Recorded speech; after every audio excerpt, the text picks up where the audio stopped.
माँ बेटे की दिल छू लेने वाली कहानी। माँ, मुझे कुछ महीनों के लिए विदेश जाना पड़ेगा, तो मैंने तेरे रहने का इंतज़ाम वृद्धाश्रम में कर दिया है। लगभग 30-32 साल के अविवाहित डॉक्टर रवि ने देर रात घर में घुसते ही अपनी माँ से कहा। तब माँ बोली, विदेश जाना ज़रूरी है क्या? माँ की आवाज़ में चिंता और घबराहट साफ नज़र आ रही थी। हाँ माँ, ज़रूरी है। मुझे कुछ रिसर्च के लिए अमेरिका जाना है। वैसे भी कुछ समय की बात है, फिर मैं आकर तुझे वापस ले जाऊंगा। ठीक है, जैसी तेरी इच्छा बेटा, माँ ने बिल्कुल धीमी आवाज़ में अपने बेटे से कहा। ये कहकर माँ अपने कमरे में सोने चली गई और अगले ही दिन रवि अपनी माँ को पास के एक वृद्धाश्रम में छोड़ आया। जब भी कोई व्यक्ति नया नया वृद्धाश्रम में जाता है तो उसके चेहरे पर चिंता, परेशानी और निराशा साफ साफ दिखती है।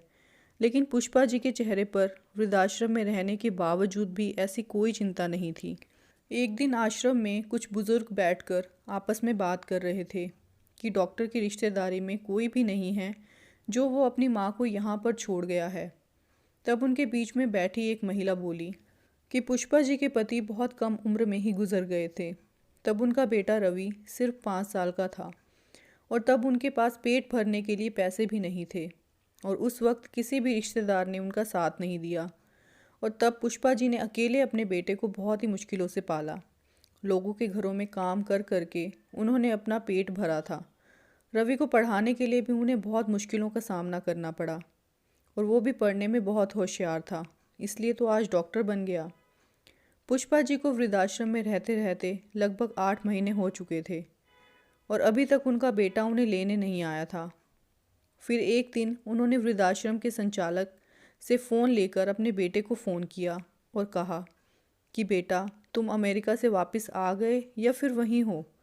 तो रवि ने जवाब दिया कि माँ, मैं अमेरिका में ही हूँ। फिर उसके बाद हर 3-4 महीने में पुष्पा जी अपने बेटे को फ़ोन करती और हर बार सामने से यही जवाब मिलता कि माँ, मैं अभी अमेरिका में ही हूँ। मैं जैसे ही वापस आऊँगा मैं तुझे बता दूँगा। इसी तरह धीरे धीरे 2 साल बीत गए थे। अब तो वृद्धाश्रम के सभी लोग कहने लगे थे कि देखो कितना चालाक बेटा है, अपनी माँ को धोखे से यहाँ छोड़ गया है। तभी सामने से एक और बुजुर्ग ने कहा कि मुझे तो लगता ही नहीं कि इसका बेटा कोई विदेश गया भी है। मुझे तो लगता है कि वो यहीं कहीं हैं और अपनी माँ से पीछा छुड़ाने के लिए उसे यहाँ छोड़ गया है। और इसी बातचीत में एक बुजुर्ग ने बोला, पर वो तो शादीशुदा भी नहीं था।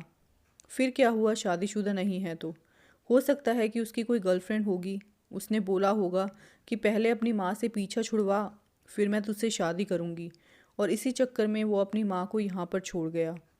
2 साल बीत जाने के बाद अब तो पुष्पा जी ने भी अपनी नियति से समझौता कर लिया था, लेकिन वो बेटे को भुला नहीं पा रही थी। उन्हें बेटे का गम अंदर ही अंदर खाए जा रहा था। वो पूरी तरह से टूट चुकी थी और वृद्धाश्रम में 4 साल गुजारने के बाद एक दिन पुष्पा जी की मौत हो गई। उनकी मौत पर आश्रम में रहने वाले कुछ लोगों ने आश्रम के संचालक से कहा, इनकी मौत की खबर इनके बेटे को तो दे दो। हमें तो लगता भी नहीं कि वो विदेश गया भी है, वो यहीं कहीं होगा, अपने देश में ही। तब संचालक बोला कि इनके बेटे को कहाँ से खबर करूं? उसे मरे तो 3 साल हो चुके हैं। आश्रम में उपस्थित सभी लोग ये सुनकर एकदम हैरान हो गए। तभी उनमें से एक व्यक्ति बोला कि अगर उसे मरे 3 साल हो गए तो पुष्पा जी फ़ोन पर किससे बात करती थी? तब संचालक ने कहा कि उनके बेटे का फ़ोन तो मेरे पास है, जिसमें उनके बेटे की रिकॉर्ड की हुई आवाज़ है। तभी एक बुज़ुर्ग ने पूछा कि ऐसा क्यों? संचालक ने जवाब दिया कि करीब 4 साल पहले जब रवि अपनी माँ को यहाँ छोड़ने आया था, तब उसने मुझे कहा था कि मुझे कैंसर है और डॉक्टर होने के नाते मैं ये भी जानता हूँ कि आखिरी स्टेज में मुझे जो तकलीफ़ सहनी पड़ेगी वो मेरी माँ देख नहीं पाएगी, और मैं नहीं चाहता कि मेरी माँ मुझसे पहले ही मर जाए। और मेरे मरने से पहले मेरे पास जो भी है, मेरा छोटा सा घर और घर का सामान, वो सब मैं वृद्धाश्रम में दान कर दूंगा।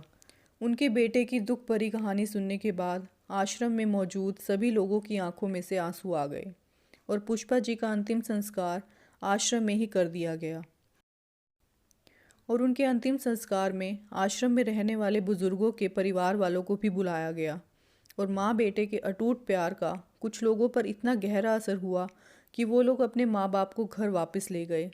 मैं उम्मीद करती हूँ कि आप लोगों को ये कहानी अच्छी लगी होगी। आगे भी इसी तरह की कहानियाँ सुनने के लिए चैनल को सब्सक्राइब ज़रूर कर लेना और साथ ही वीडियो को लाइक और शेयर भी कर देना। Thank you for watching this video.